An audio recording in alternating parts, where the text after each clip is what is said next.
ones, it's Bernadette. I'm here with your Capricorn tarot reading for January 2021. Y'all, could there have been a more perfect card or spirit animal to come out for you? No, there couldn't have.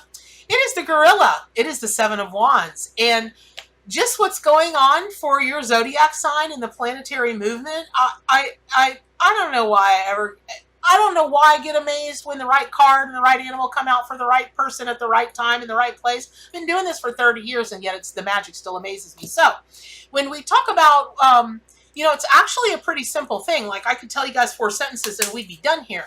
But there is some deeper symbolism that I think it's really important to point out. From a planetary movement thing, Gorilla really is a great guide for you as the sun sets on Capricorn season later this month and then starts to rise into the Aquarius season.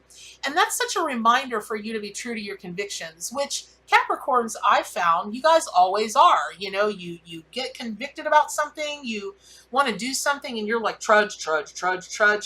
But that can really bring a lot of weight on your shoulders. And so this is a really good month for you to be very sure that you're not letting others and their drama, llama, mama weigh you down or their requests weigh you down, because Capricorns have a really hard time telling people no. They just really feel like the world at large and everything that lives in Mother Gaia is theirs to save, is theirs to do for, is theirs to nurture.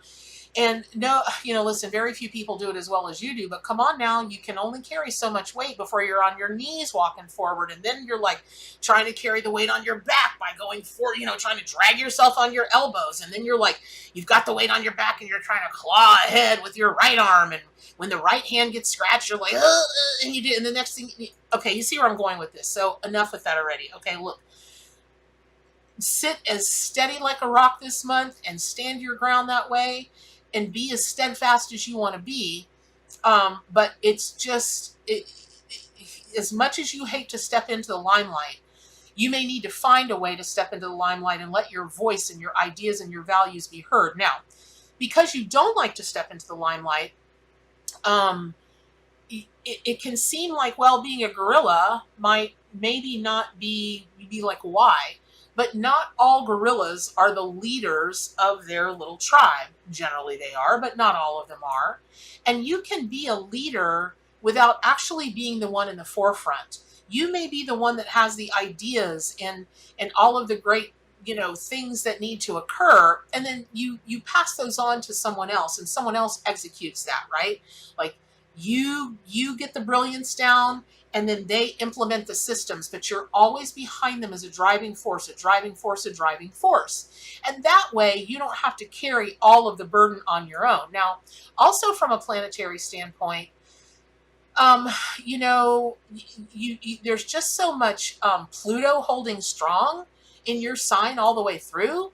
It really, really can make you feel like you're slogging through your days with those proverbial heavy weights, but you don't have to do that. Now is to be so discerning about what to invest your time in, what's wasting your time, and what's time that you really,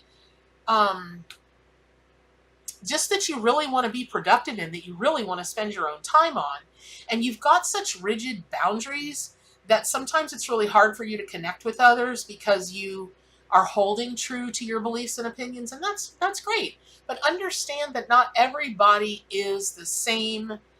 Not everybody has the same moral compass you do, and not everybody has the same ethics you do, but that doesn't make them not valuable. That doesn't mean don't spend any of your time with them, but also don't shy away from speaking your truth. So you may find yourself in a situation or a couple situations this month where you're just looking at somebody who's like, or their actions, you're just looking at them agog, like totally, what do they call it? Gobsmacked? Just gobsmacked at their sheer lunacy.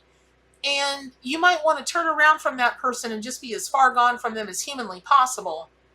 But just because they're a lunatic, or just because their morals or their ethics or their whatever doesn't align with yours, I'm not saying like have this conversation with a serial killer. Okay, right, there are boundaries. But, that being said, they do say a lot of serial killers are some of the most genius people that walk the planet.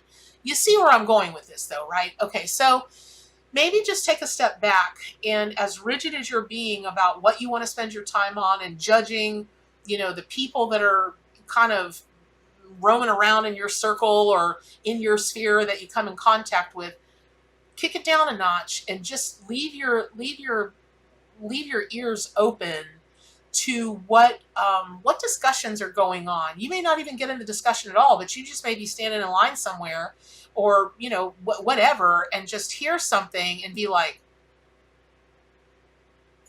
isn't that interesting? So that's, planetary, just from a planetary thing, that's really like about it. This reading could be over, except for this. This is a tarot reading for you guys. This is a tarot reading for Capricorn, right? So when we take a look at the traditional tarot card meanings of the Seven of Wands, here we come more into what Sagittarians are all about. It's like when the going gets tough, the tough get going. You wake up every day, you get out of bed, and you're like, this is Sparta! Because that's how you approach everything. It's do or die. And you do everything. And that's is there anything a Capricorn can't do well? I haven't found anything yet. My gosh, it doesn't matter. Y'all do everything well, right? But the Kabbalists call the Seven of Wands the Lord of Valor. You don't have to be a Knight of the Round Table for everything you approach. Okay, you're doing laundry. That's fine. And I understand. My sister's a Sagittarius. She's a Sagittarius with OCD. When she does laundry, I just sit back and I watch her. Now, let's be clear. I got some OCD kicking around. It's part of my family's heritage, y'all, okay? And I love me some clean laundry. And I hate when my house is... sorry, if y'all hear that in the background, my lawn person's here, starting me off the new year with pressure washing my sidewalks. And my gosh, you can't imagine the mold that will get on a sidewalk in Florida. It's unbelievable. My sister's Capricorn.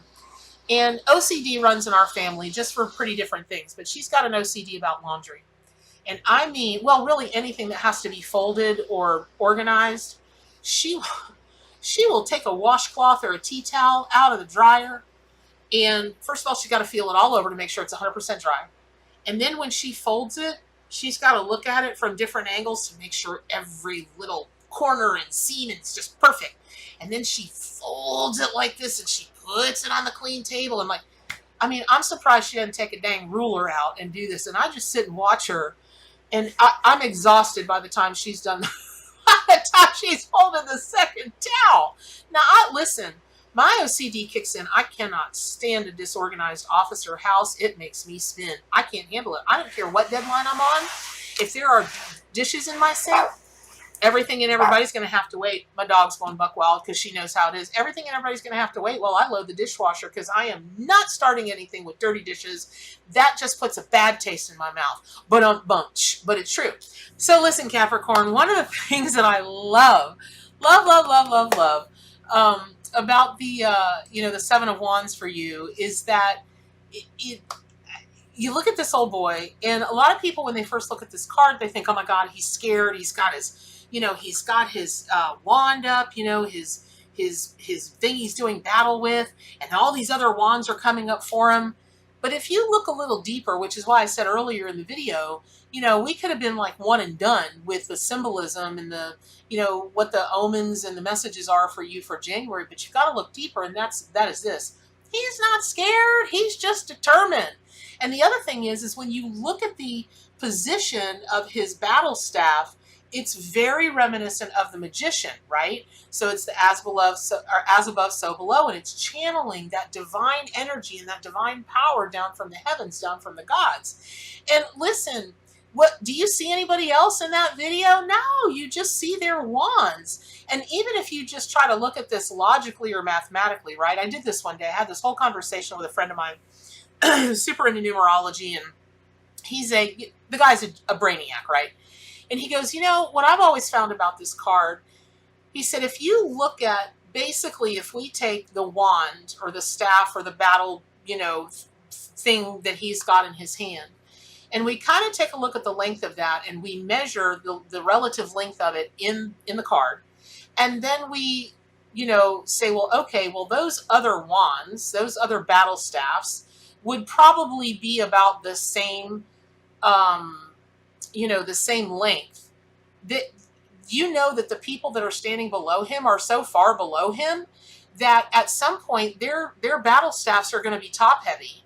They You can't see them, so they can't be tall enough really to get a good whack. They don't have the leverage to get a good whack in him, which is really what the Seven of Wands is about. When I see this card come from somebody, I'm like, listen, whoever you're crying about or whoever you're afraid of or whatever, what inside of yourself, outside of yourself you're doing war with, they don't have enough leverage to give you a good whack. So just whack them. Don't even, just move on about your merry business. He's standing there on that plateau, right? If they could get up there, they'd get up there, because they'd be on an even playing field. But they're not on an even playing field. And so as you move into your 2021, Capricorn, understand that, especially through this month, whatever you feel like you need to do battle with, it's not on your playing field. It's not a fair fight. You're going to whoop them. So maybe you don't even want to fight. Maybe you just want to turn around. And if you look, he's got one foot on one side. He's kind of like, Jack and the Giant, right? Like the giant and the beanstalk. He's got one foot on one side of the water and one foot on the other side of the water. And maybe you just want to take your shoes off and turn around and go skippity-doo-dah, through that great water and have yourself a picnic and a good old day, because the haters, this is a card of victory. Now, it's a card of courage, because when people are coming for you, it can be scary, right? Because it can give the illusion that when the mob is coming for you, the numbers outweigh you. But I don't care if you got 25 people coming for you. If you're just in a better position than they are, you're 25 times to the better, and you don't have to worry about it. But that also means inside of you. So if you've been battling something inside of you, stop already. You already won. Like, go have a New Year's Day drink or a New Year's Day yummy something, or whatever brings you pleasure. Go do that, right? Okay. So when we take a look at the gorilla, now it took a while for this to strike in me, but I really do see gorilla as very much the spirit totem and power animal for a Capricorn in particular. And that's because, they just are such strong animals. They're very sensible. They don't, they play, but when it's time to get serious, they get serious. They're very very clear communicators, and they're very diplomatic communicators. But that's Capricorn. It's like Capricorn doesn't ever really have any time to waste, right? It's I'm going to be nice about it, but let me just get to the point. And human DNA or gorilla DNA only differs by like 1.6% from human DNA. And in a lot of ways, I kind of see them as the more evolved version in a lot of ways than humans. They cry when they, nobody wants to cry, but they don't hide their emotions, and they play when they need to play, and they get down to business and when they need to get down to business, and they're all about the group. And I don't know. They've just got so many. There's a quiet strength that's about them. And, I don't remember the video, but I told a story of having a chimp come at me. It was a big male chimp. And I was at a sanctuary where it had just been rescued. And there were steel bars between me and this chimp. And I don't know what I was thinking. I looked this chimp dead in the eye. I was just so mesmerized. I was sitting outside, a good ways back, so that if he had reached through the cage, because he was all the way back. And when I say cage, let's understand, I mean a ginormous cement enclosure that he could get out of, and he could go to the giant outdoor enclosure that he had, right? So I was sitting there, and I was just so like, because I'd never seen one that up close. And the wife, the mother, and the baby, they were just sweet as they can be, and they're sticking their hands through. And the people that I was with, they're like, yes, it's okay. They want to touch you. They will, make friends with them. And the hair stood up on the back of my neck, and I happened to look to the side and see that male. And I wasn't afraid of him at first, but then when he locked eyes on me and I watched his eyes morph, it was very like even the people that were there that own the sanctuary, they never even saw that little tiny change, but that's why they call it being psychic, right? So man, he was after me in the blink of an eye, and I had to scooch back, and I've never been more afraid in my life. I knew he couldn't get through those steel bars, but there was something so primal and so basic about that. You know, I've had cows come after me. I've had snakes come after me. I've had horses fling me on the ground. I've had goats take a big old bite out of my thigh. I've had pigs. I've had some animals come after me, y'all. But when he said, wah, wah, wah, wah,